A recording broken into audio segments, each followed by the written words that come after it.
हमारी पिछली वीडियो में हमने बात की थी कि किस तरीके से आईपीएल ना सिर्फ दुनिया की सबसे बड़ी और सबसे कॉम्पिटिटिव क्रिकेट लीग भी है, बल्कि उसके साथ साथ this is a very big business और इसमें जितनी भी फ्रेंचाइजीज हैं अलॉन्ग विद द बीसीसीआई काफी कुछ राइड करता है उनके डिसीजंस के ऊपर। और बीसीसीआई जिस तरीके के रूल बनाती है उससे बहुत ज्यादा इंपैक्ट इस लीग पर, वर्ल्ड क्रिकेट पर और इसके फ्यूचर पर पड़ता है। और बिजनेस एस्पेक्ट की कुछ बड़ी अपडेट हमने आपको पिछली वीडियो में भी दी थी और इस वीडियो में भी यार और भी बड़ी अपडेट निकल करके आई है, क्योंकि इस सीजन से पहले, मेगा ऑक्शन से पहले बहुत ज्यादा गर्मा गर्मी चल रही है। फ्रेंचाइजीज के आपस में भी कलेश चल रहे हैं और कुछ फ्रेंचाइजीज के तो अंदर भी कलेश अब शुरू हो गए हैं। तो बहुत ही डिटेल में आपको यहां पर बताने वाला हूं, लेकिन उससे पहले चैनल को सब्सक्राइब कर लो और नोटिफिकेशन की घंटी बजाना बिल्कुल भी ना भूलना, ताकि ऐसी कोई भी वीडियो आपसे बिल्कुल भी मिस ना हो। और देखो, आईपीएल की सबसे कमजोर टीम, सबसे बड़ी फ्लॉप टीम पंजाब किंग्स के अंदर एक बार फिर से कलेश आने शुरू हो गए हैं, जहां पर उनकी को owner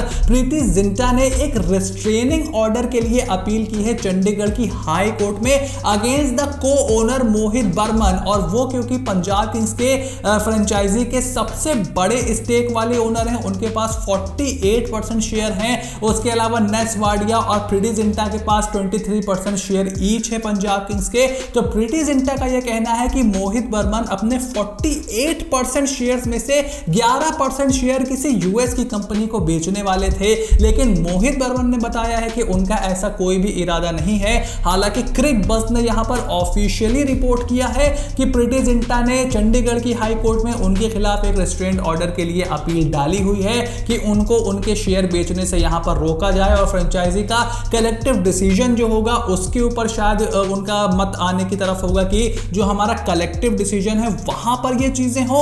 at the same time मोहित बर्मन ने इसको पूरी तरीके से डिनाई कर दिया है। बट एक बात तय है मेरा भाई, जहां पर मल्टीपल ओनर्स होंगे, जहां पर मल्टीपल से होगा, प्रीति जिंटा भले ही पीबीकेएस की सबसे बड़ी ओनर ना हो in terms of shares, but वो इस फ्रेंचाइजी की फेस रही हैं, लंबे टाइम से अपने फ्रेंचाइजी को सपोर्ट करती आई हैं। एंड नेस वाडिया के साथ जो उनके डिस्कोर्स के मैटर हुए थे वो भी काफ़ी ज़्यादा चर्चा में रहे थे। और जब ऐसी चीज़ें होती हैं, मेगा ऑक्शन जैसे टूर्नामेंट से, मेगा ऑक्शन जैसे इवेंट से पहले उसका फ्रेंचाइजी पर बहुत ज़्यादा असर पड़ता है। हम देख रहे हैं पुअर चॉइसेस, कोच बदलना है, कप्तान बदलना है, हर सीजन के बाद कलेश, हर सीजन के बाद chopping and changing. PBKS is in a complete mess and it is no surprise कि आज तक ना सिर्फ वो आईपीएल जीतने में सक्षम हुए हैं, बल्कि उसके साथ साथ फाइनल भी सिर्फ एक बार खेले हैं। And I don't remember the last time they were in the top 4। So PBKS have a very big job on their hands before the mega auction, क्योंकि चाहे वो अच्छी टीम बनाते हैं या खराब टीम बनाते हैं, उनकी टीम अच्छा नहीं करती है। और जहां नियम बदलने की बात आई है वहां पर आपको चेन्नई सुपर किंग्स से अपडेट देना बहुत ज्यादा जरूरी है, क्योंकि यहां पर खबर है कि BCCI is all set to bring the old rule and allow Mahendra Singh Dhoni to play as an capped player in the IPL 2025. I mean, this is absolutely hilarious. हमने आपको पिछली वीडियो से मेरे ख्याल से डेढ़ हफ्ते पहले एक वीडियो की थी, उसमें मैंने आपको बताया था कि यार महेंद्र सिंह धोनी को सीएसके चाहता है कम से कम दाम में रिटेन करना। एक समय पर आईपीएल में रूल हुआ करता था कि जो प्लेयर 5 सालों से रिटायर हो चुके हैं इंटरनेशनल क्रिकेट से, उनको आप एज एन अनकैप्ड प्लेयर लेकर के आओ। और अब अपडेट निकल करके आ रही है कि वो नियम वापस आने वाला है, जो कि 2021 के बाद डिसकंटिन्यू हो गया था। और महेंद्र सिंह धोनी चेन्नई सुपर किंग्स में एक बार फिर से हमें खेलते हुए दिखाई देंगे। फिर वही सबका होगा रोना कि यार आखिरी सीजन है भाई, तुमने हाथ क्यों नहीं मिलाया भाई, थला धोनी। जो राइवल टीमें होंगी वो भी थला धोनी पोस्टर लगा रही है। ये तो मेरी आज तक समझ में नहीं आया। अबे तुम क्रिकेट अच्छा खेलो भाई, तुम्हारे फैंस तुमको जीतते हुए देखना आते हो, धोनी पोस्टर देखने नहीं आते हैं। बट क्या किया जाए, फ्रेंचाइजीज जिस तरीके से टीम चलाती हैं भाई, दैट इज देयर प्रेरोगेटिव, हम तो यहाँ पर सिर्फ उसकी बात ही कर सकते हैं। But Mahendra Singh Dhoni as an uncapped player is absolutely ridiculous. देखो 300 ओडीआई से ज्यादा कोई खेल चुका है, 4-5 वर्ल्ड कप अगर कोई खेल चुका है, एक लौता ऐसा कप्तान है, एक लौता ऐसा प्लेयर है जो कि पूरे सीजन शुरुआत से आपके लिए खेलता चला आ रहा है। आई डोंट थिंक सो कि ये अनकैप प्लेयर का कुछ इस तरीके का रूल आना चाहिए, बट हाँ मेरा ये जरूर मानना है कि बीसीसीआई को कोई ऐसे लिमिट नहीं लगानी चाहिए कि भाई आप इतने मैचेस खेले हो तो मिनिमम आपको इतने पैसे मिलेंगे, उतने पैसे मिलेंगे। This makes the job really difficult for the franchise चाहे धोनी को 2 करोड़ में रिटेन करे, 4 करोड़ में रिटेन करे, वो फ्रेंचाइजी का डिसीजन होना चाहिए। चाहे वो ओवरसीज प्लेयर को रिटेन करे या इंडियन प्लेयर को रिटेन किए, ये भी फ्रेंचाइजी का डिसीजन होना चाहिए, ऐसा मेरा ओपिनियन है। But right now MS Dhoni का नियम बदलने वाला है एमएस धोनी के लिए, और 2025 में वो हमें खेलते हुए दिखाई देंगे एक बार फिर से।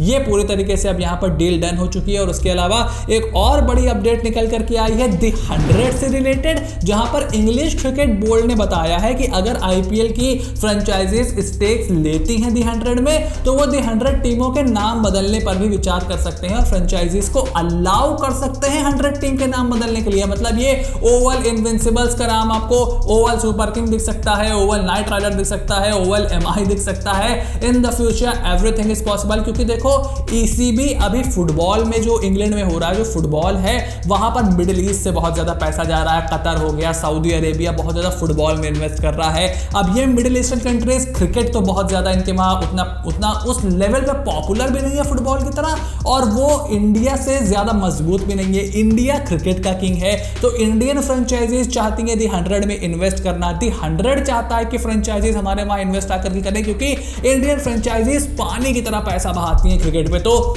वो कह रहे हैं कि भाई नाम हम तो बदल लो, हमको हमारे million of dollar, pound, euro जिसमें भी देना है हमको हमारा पैसा दे दो, ताकि हमारी जेबें भरी रहें। सो बहुत सारा अब यहाँ पर इंग्लैंड पर कब्जा करने का मेरे ख्याल से वक्त आ रहा है। नेक्स्ट ईयर आपको आई एम रियली श्योर कि ओवल सुपर किंग आपको दिखने वाली है, दैट इज फॉर श्योर। और उसके अलावा लास्ट अपडेट निकल करके आई है कोलकाता नाइट राइडर्स के कैप्टन श्रेयस अय्यर और मुंबई इंडियंस के विकेटकीपर ईशान किशन से रिलेटेड, जहां पर बीसीसीआई के सेक्रेटरी जय शाह ने टाइम्स ऑफ इंडिया को दिए एक बयान में बताया है कि उन्होंने जो हार्श स्टेप्स लिए थे, जैसे श्रेयस अय्यर और ईशान किशन को सेंट्रल कॉन्ट्रैक्ट से बाहर कर देना because they were not willing to play in the domestic tournament, इसी वजह से आप देख रहे हो कि इस साल रोहित, विराट जैसे खिलाड़ियों को रेस्ट देने के बाद केएल राहुल, ईशान किशन, ऋषभ पंत, श्रेयस अय्यर सब के सब दिलीप ट्रॉफी के लिए अवेलेबल हो गए। हालांकि मुझे याद है कि जब श्रेयस अय्यर को सेंट्रल कॉन्ट्रैक्ट से बाहर रखा गया था, तब जय शाह ने बोला था कि ये सेलेक्टर्स का डिसीजन है और इसमें उनका से है, उन्होंने इसमें कुछ भी नहीं किया हुआ है। और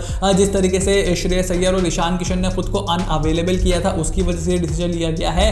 but now that this players are playing the Duleep trophy, अब यहां पर बयान निकल करके आया है कि भाई उन्होंने ही बोला था कि ऐसे प्लेयरों को जो डोमेस्टिक क्रिकेट नहीं तवज्जो दे रहे हैं, उनको सेंट्रल कॉन्ट्रैक्ट से बाहर रखो। So that is the way it is. Virat Kohli की जब कैप्टनसी ली गई थी, तब भी यही था कि पहले कुछ बात निकल करके आई थी, फिर कुछ बात निकल करके आई थी। So I am really not sure कि उसको किस तरीके से देखा जा रहा है। मैंने उस वक्त भी वीडियो में बोला था श्रेयस अय्यर को सेंट्रल कॉन्ट्रैक्ट से बाहर रखना was not a good decision, और मैं आज भी उसी बात पे कायम हूं। और श्रेयस अय्यर अब एज अ कैप्टन रिटर्न कर रहे हैं। आई होप वो दिलीप ट्रॉफी में अच्छा करेंगे। ईशान किशन तो ऑलरेडी बूची बाबू ट्रॉफी में बहुत अच्छा कर रहे हैं, आई एम श्योर वो भी अच्छा करेंगे। तो ये थी आईपीएल 2025 के कुछ बड़ी अपडेट, क्रिकेट जगत की कुछ बड़ी अपडेट। आई होप आपको मजा आया होगा। अगर ऐसे ही वीडियोस लगातार देखते रहना चाहते हो तो चैनल को फटाफट सब्सक्राइब कर लो, नोटिफिकेशन की घंटी बजा करके रखो, ताकि ऐसी कोई भी अपडेट आपसे बिल्कुल भी मिस ना हो। Stay tuned and I will see you soon in the next video.